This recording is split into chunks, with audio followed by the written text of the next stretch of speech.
Hi everyone, welcome back to another episode of Webtech Tutorial.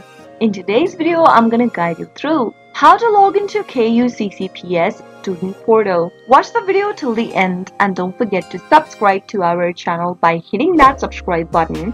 Press the notification bell so that you'll never miss another upcoming upload from us. To log into your KUCCPS student portal is easy. Open up a web browser of your choice. In the web address bar, type in www.kuccps.net and press enter on your keyboard. Once you end up in the official site, click on the Students Portal button at the top right hand corner in order to end up in the student login portal.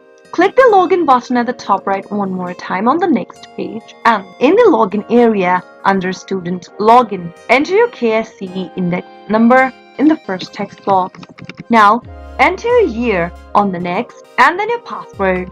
After you are done filling in the details, click on the login button in order to get access to your student account. KUCCPS is used for the placement of students to universities and colleges in Kenya based on their Kenya Certificate of Secondary Education. That is how you can easily log into your KUCCPS student portal. I hope the tutorial was helpful to you. If it was, go ahead and give us a thumbs up. I'll soon be back with more videos like this. Thank you for watching.